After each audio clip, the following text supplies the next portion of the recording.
ഓണസദ്യയിലെ ഓരോ വിഭവത്തിനും ഒരു കഥയുണ്ട്.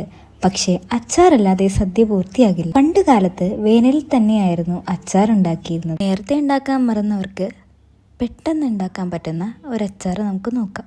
ഞാനിവിടെ അമ്പഴങ്ങ അച്ചാറാണ് ഉണ്ടാക്കാൻ പോകുന്നത്. ഇവിടെ ഞാൻ അമ്പഴങ്ങ എടുത്തതിന് പകരം നിങ്ങൾക്ക് മറ്റെന്തെങ്കിലും വെച്ച് അച്ചാർ ഉണ്ടാക്കാം. മാങ്ങയോ നെല്ലിക്കയോ നല്ലെണ്ണ ചൂടാക്കി അതിലേക്ക് ചെറുതായി ചതച്ച് വെളുത്തുള്ളി, ഇഞ്ചി, പച്ചമുളക് ഒന്ന് ചേർത്ത് ഒന്ന് പതുക്കെ വഴറ്റിയെടുക്കാം. പൊടികളായിട്ട് ഉലുവയും കടുകും വറുത്ത് പൊടിച്ചതും മുളക് പൊടിയും ആണ് നമ്മൾ പൊടിയായിട്ട് യൂസ് ചെയ്യുന്നത്. വെളുത്തുള്ളിയും ഇഞ്ചിയും പച്ചമുളകും വഴറ്റിയതിന് ശേഷം ഈ പൊടികൾ ഇതിലോട്ട് ആഡ് ചെയ്ത് നന്നായിട്ടൊന്ന് ഇളക്കി യോജിപ്പിച്ചെടുക്കാം. ആ പച്ചമണമൊക്കെ മാറി പൊടികളൊക്കെ മൂത്ത് വരുമ്പോഴത്തേക്കും കുറച്ച് വിനീഗർ ആഡ് ചെയ്യാം. കുറച്ച് കായപ്പൊടിയും കൂടി ആഡ് ചെയ്ത് നന്നായിട്ട് മിക്സ് ചെയ്യും. പിന്നെ ഉപ്പിടാൻ മറക്കല്ലേ. അതിലേക്ക് അമ്പഴങ്ങയും കൂടി ആഡ് ചെയ്യാം. വേറൊരു പാനിൽ നല്ലെണ്ണ ചൂടാക്കി അച്ചാറിലോട്ട് ഒഴിക്കാം. ഈ ഒരു അച്ചാറ് ജീവിതം പോലെ തന്നെ മധുരവും പുളിയും എരിവും ചേർന്നുള്ളൊരു ഓർമ്മയാണ്. എല്ലാവർക്കും എൻ്റെ ഓണാശംസകൾ.